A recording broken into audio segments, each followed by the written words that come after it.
Okay, let's take a look at some trades from a few days ago. This is the 19th of April. This is the afternoon session. Got a nice sell signal. You can see right the separation between the lines was pretty solid. Price moved up to about plus 40. It reverses here and goes back. And when the line starts to cross, giving us sort of our exit signal, price really kind of jumped a little bit, and so we kind of ate an extra 5 on that one, which was not real helpful. But what are you going to do? Sometimes that's how it works out. So we hit the reversal button, which is the yellow bar in the upper left-hand corner. Close the original sell trade, got us immediately into a buy trade. You can see the stop loss is now moved into profit. I'm going to move it up here to plus 10 in a second.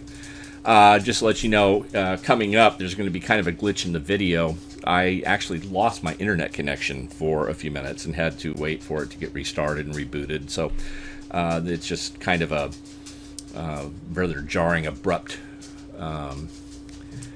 change in appearance on the charts when that happened. So just so you understand what's going on there. This is turns out to be a pretty good trade. What's going to come up next, however, was kind of an embarrassment on my part. When we get stopped out at plus 10, which is where the stop loss is sitting, we begin to get what appears to be a sell signal. It never really was a sell signal, but that didn't stop me. I jumped in and put the sell trade in anyway. And you're going to see here in a second that what happens is that it never really picks up any kind of steam and ultimately fails and starts moving back up. Now, I closed out the first trade at 20. The second trade closed out at plus 10. I'm up around 30 on that trade. You can see this is a sell signal. It's not really a real sell signal. You can't really see good separation between the lines heading down right now. They're sort of merged together.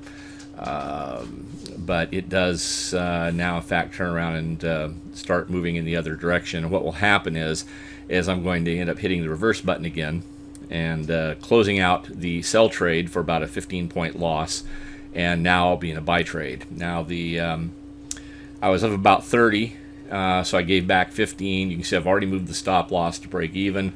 We're in actually pretty good shape on here. Now I got out at this point at about 35. There's the glitch I was telling you about. I lost the internet connection for a little bit. We came back, finally got started, got into a sell trade.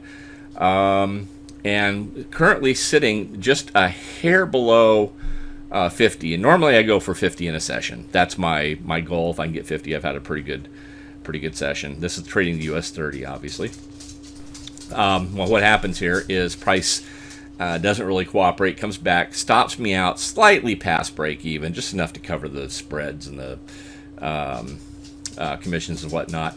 But price moves back down, rejoins the original trade, and we see we get some nice separation on the indicators. I sold one last time, and now you're going to see over the next 20 or 30 seconds the bottom falls out. This thing dropped about 55 points where I finally got out. So ended up 100 points middle of the afternoon on Friday, or on April 19th rather, and very simple. And this stuff happens pretty much every day, especially in the afternoons on the US 30, and with most everything else that's out there to trade. So it's a good system. It works well.